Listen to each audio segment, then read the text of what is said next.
13 अप्रैल 1919 को जालियांवाला बाग हत्याकांड हुआ था पंजाब के अमृतसर जगह पर। जालियांवाला बाग हत्याकांड इतनी बड़ी उस समय थी 1919 में कि वो आज भी जब लोग सुनते हैं, जब देखते हैं तो उनको ऐसा फील होता है कि ये घटनाएं उस वक्त इतनी क्रूरता के साथ की गई थी। जनरल डायर के ने जो करवाया था वो उसकी परिकल्पना हम आज भी करते हैं तो शरीर की जितनी रोएं हैं वो खड़ा हो जाते हैं।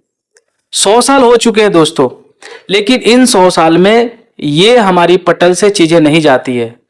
अभी 2 दिन के बाद 13 अप्रैल आने वाला है और उस 13 अप्रैल को हम कभी नहीं भूल पाते हैं, क्योंकि ये चीजें घटनाएं हमारे देश को आज़ादी दिलाने में इतनी बड़ी भूमिका निभाया था। क्योंकि उस वक्त उधम सिंह नाम के व्यक्ति, उन्होंने जनरल डायर को उसी तरह से उनको मारा था जिस तरह से 21 साल पहले ये घटना उस वक्त घटी थी।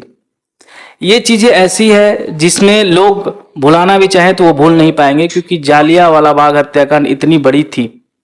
समय के साथ चीजें परिवर्तन होती गई, चीजें चेंज होती गई, लेकिन वहीं से हमारी चीजें जो है, जो देश की आज़ादी को दिलाने के लिए चीजें चेंजेस होती गई, वो आगे चल के हमारे देश को आज़ादी 1947 में मिला। लेकिन अभी हम उस पुराने समय को नहीं बात करेंगे। अभी हम प्रेजेंट में जिस तरह से हम चीजें देखते हैं उसको हम अगर कोरिलेट करें तो ना वैसी सभा होती है और ना उस तरह का जुनून होता है। क्योंकि जालियांवाला बाग में भी उस वक्त सभा हो रही थी, निहत्थे लोग थे और जनरल डायर ने क्या किया, उन पर धनाधन गोलियां चलाना स्टार्ट करवा दिया बिना किसी सोचा समझे। क्योंकि उस वक्त देश के जो माहौल था, उस वक्त ऐसा डिसीजन लेने के लिए ही सभा किया गया था, लेकिन किसी तरह का ऐसा नहीं बोला गया था कि हिंसा हो। लेकिन उस वक्त हिंसा करने के लिए वो व्यक्ति जो अंग्रेजों का द्वारा था, वो समझ ही नहीं पाया कि ये लोग क्या करना चाहते हैं। दनादन गोलियां चलानी, आज भी वहां पर बहुत सारे निशान हैं गोलियों का, जो देखने पर ऐसा फील होता है कि मानो कि क्या क्रूरता से उन्होंने किया है। ऐसा बताया जाता है कि वहां पर कुएं थी एक, उसमें 389 लोगों की लाशें मिली थी वहां से, और ऐसा भी उस वक्त दर्शाया गया था कि 389 लोगों की ही मौत हुई है, जबकि ये झूठ था। वहां पर हजारों की संख्या में ऐसी घटनाएं, ऐसे मतलब हत्याएं हुई थी।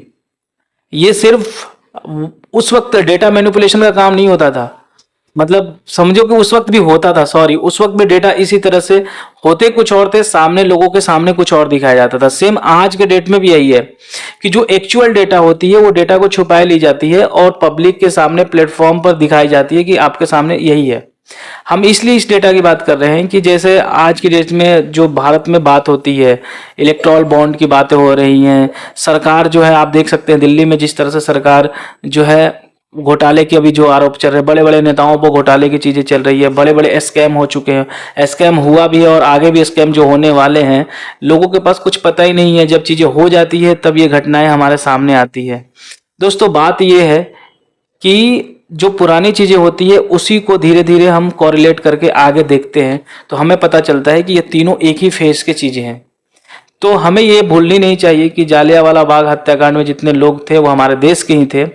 तो उनको 13 अप्रैल को एक श्रद्धांजलि है हमारे तरफ से, हम लोग उनको नमन करते हैं जो हमारे देश के लिए इतनी बड़ी चीजें किए हैं, अपना बलिदान दिए हैं। और हमें भूलना भी नहीं चाहिए कि हम लोग किस तरह से कष्ट, कितने प्रॉब्लम से उन्होंने हमारे देश को आज़ाद दिलाया। और आज हम आज़ाद भारत में हम इस तरह की बातें करते हैं कि हमारे आज़ादी जो है वो बहुत मतलब 2014 के बाद मिली। ऐसे भी लोग हैं, बहुत सारी चीज़ें हैं, पॉलिटिकल गेम बहुत लोग खेलते हैं, पॉलिटिकल चीज़ें बहुत सारी चीज़ें होती है, लेकिन हमें वही डिसीजन लेना है कि जो चीज़ें सही हो। मैं इसके माध्यम से ये भी बोलना चाहूँगा क्योंकि 2024 में चुनाव भी हैं और उस चुनाव को देखते हुए आप डिसीजन वही लिए जो बेहतर हो। तब तक के लिए धन्यवाद। कमेंट सेक्शन में बताइए, और जो जिन्होंने भी अपने उस वक्त के बड़े बड़े लोगों ने अपने प्राण दिए हैं जालियांवाला बाग में, या फिर हमारे देश की आज़ादी दिलाने में इतने बड़े बड़े लोग उन्होंने अपना प्राण गंवाया है, उनको सत नमन है। तब तक के लिए धन्यवाद। आप वीडियो को शेयर कीजिए, लाइक कीजिए और कमेंट कीजिए कि उस वक्त जो हुआ था तो कितना बेरहमी था। लेकिन आज इंग्लैंड की कंडीशन देखिए, भारत के सामने अब झुकने को तैयार है, क्योंकि भारत की इकोनॉमिक, भारत की पॉलिटिकल विल और जो फॉरेन पॉलिसी वो इतनी स्ट्रांग हो चुकी है कि अब इसके सामने पहले वाला दृश्य नहीं है। आप कमेंट सेक्शन में बताइए। तब तक के लिए धन्यवाद। जय हिंद।